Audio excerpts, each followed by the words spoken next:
Саламатсыздарбы достор, бүгүн сиздер менен объекттерге багытталган программалоонун негизги аспектилеринин бири болгон бул полиморфизм менен таанышабыз. Полиморфизм бул көп формалар дегенди билдирет жана бул бизде мурастоо боюнча бири-бири менен тыгыз байланышкан көптөгөн класстар болгондо пайда болот. Мурунку сабакта айткандай, мурастоо башка класстын атрибуттарын жана ыкмаларын мурастоого мүмкүндүк берген болсо, ал эми полиморфизм ар кандай тапшырмаларды аткаруу үчүн ошол методдорду колдонот. Полиморфизмде негизи эки түрдүү ыкма методду көргөнгө болот. Алар бул overload жана overriding методу болуп эсептелинет. Overloading методу бул кыргызча которгондо ашыкча жүктөө методу деп атасак болот. Андан кийинки бул override методу деп аталат. Бул override жокко чыгаруу методу же методдорду жокко чыгаруу деп которулат. Жана ошондой эле бул overloading методу бул бир класста бир эле аталыштагы бир нече методдорду түзө турган ар кандай жолдор менен иштейт. Overloading бул программанын окулушун жогорулатуу үчүн колдонулат. Ал эми overriding методу анын супер классы тарабынан берилген ыкманы конкреттүү ишке ашырылышын камсыз кылуу үчүн колдонулат. Бул жерде буга чейин түзгөнүбүздөй эле фигура деген класс түзөлү. Эми ушул жерден биз методдор менен полиморфизм бул методдор менен иштейт дедик. Дал ошол сыяктуу эле полиморфизмди ушул классыбыздан карап көрөлү. Анда эмесе метод overloading боюнча көрөлү эң биринчи. Ал үчүн бизде public void пока бизге эчтеке кайтарбасын. Жана ошондой эле биздин бул методдун аты get perimeter болсун. Жана бул жерге биз каалагандай бир параметр берсек болот. Бул параметр биз эмненин периметрин алып жаткандыгыбызга байланыштуу. Мисалы үчүн эң биринчиге биз айлананын периметрин табалы. Ал үчүн бизге радиус керек болот. Ошол үчүн биз радиустун параметрге радиусту киргизип алышыбыз керек. Жана ошондой эле анын денеси sout бул жерге 2 пи'ерге барабар.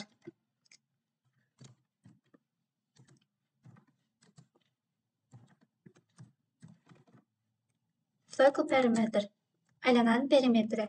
Жана бул жерге 2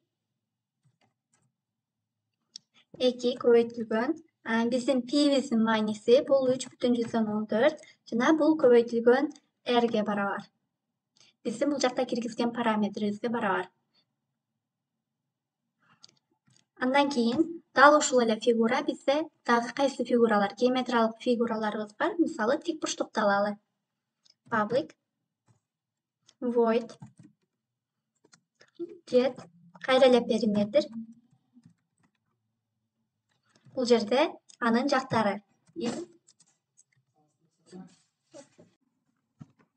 Тик бурчтуктун периметрин табыш үчүн анын жактарын беришибиз керек.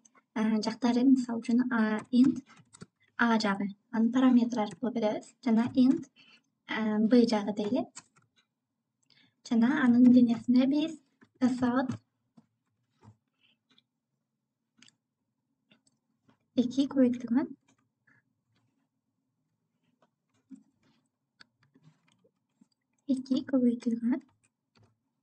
a плюс b деген тик бурчтуктун периметри табылат. Жана ошондой эле биз сиздер менен 3 бурчтуктун периметрин ала турган болсок, анда кайра эле void деген алабыз жана get perimeter. Жана бул 3 бурчтуктун 3 жагы болгондугу үчүн бизде 3 параметр беребиз. A жагы, int b жагы жана int c жагы болуп 3 жагынын узундугун бердик жана sout a плюс b плюс c болот.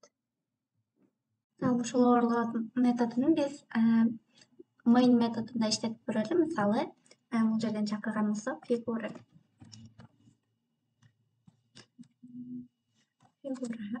деген өзгөрмө менен Figura деген атайын объектибизди беребиз жана бул жерде методду чакырып көрөлү.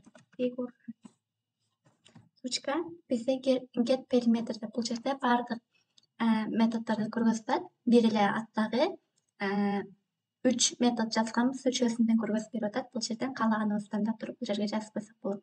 Тандап койсок болот. Мисалы үчүн айлананын радиусун бере турган болсок, бул жерде радиуска 2-ни берген болсок, радиусу 2 болгон айлананын периметрин таап берет бизге.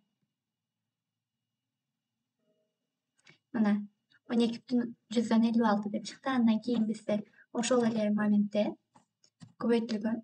Жана бул жерге биз параметрлерин беребиз. Биздин тик бурчтугубуздун параметрлери, анын жактары, мисалы тик бурчтуктун узуну 6 см жана туурасы 4 см болсун. Ошонун периметрин чыгарып берет. Жана ошондой эле бизде дагы бир фигурабыздын периметрин чыгарышыбыз керек. Бул 3 бурчтуктун периметрин чыгарабыз. Бул жерде биринчи жагы бул тең жактуу 3 бурчтук дейли. 3 параметр тең 3 болсун жана анын периметрин чыгарып берет бизге. Анда эмесе программабызды иштетип көрөлү. Жана бул жерде көргөнүңүздөрдөй биринчи айлананын периметри чыкты. Ошондой эле бизде тик бурчтуктун периметри жана 3 бурчтуктун периметри үчөөсүн тең бирдей алып берди. Бул бизде overload методу деп аталат. Ошондой эле сиздер менен override методун карап көрөлү. Ал үчүн бизде override методун негизинен класстын ичинде эмес, бир гана ал качан наследование болгондо, мурастуу болгондо override методу иштетилет. Бул жерде жаңы класс ача турган болсок, мисалы circle деген класс ачалы. Бул жерде extends бул figura дегенибиз бар. Ушул жерде биз бул жакта фигуранын ичиндеги каалаган бир фигурабызды бизде circle'дун формуласында бул жакта get perimeter деп радиусун берген параметрди бергенбиз бул жакта. Дал ошол методду бул жактан override кылып алышыбыз керек. Ал үчүн бизде add белгисин коюп, бул жакта көргөнүңүздөрдөй override деген чыгып калат. Дал ошол override'ды жазып, бул аннотация деп аталат. Жана бул жерде буга чейинки модификаторубуз public жана void деген типте биздин get perimeter деген бул фигуранын ичинде атайын методубуз бар. Ошону чакырып алабыз. Жана мунун ичиндеги параметри int r деген болчу. Себеби бизде бул жактагы параметр менен бул фигуранын ичиндеги кайсы методду чакырып аткан болсок, ошонун параметри сөзсүз түрдө окшош болуш керек. Жана анын денеси.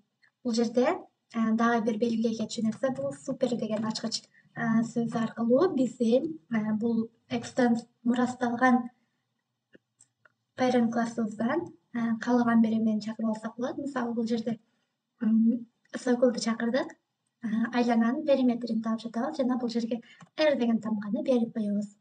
Жана муну биз main'ден карап көрө турган болсок, бул жерге circle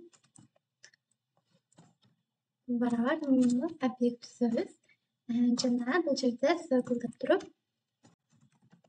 circle.get perimeter дегенди алсак, бул жерде r'дин маанисин беришибиз керек. R'дин мааниси биздин учурда буга чейинкиде 2 деп жазганбыз. Ал эми бул жакта биз r'дин маанисин 4 деп алалы. Жана бул биздин айлана деген атайын бөлүп чыгарып коелу.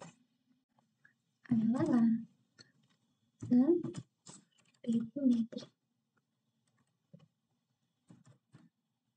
Айлананын периметри. Жана бул жерде ошол периметрди таап берет. Анда эмесе программаны иштетип көрөлү.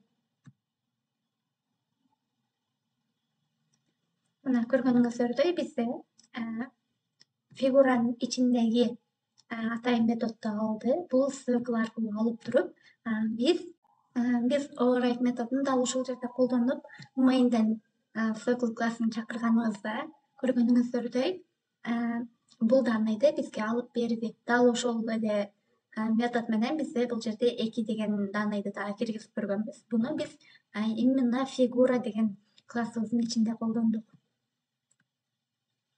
Бул жерде 25,12 деген сан келип чыкты.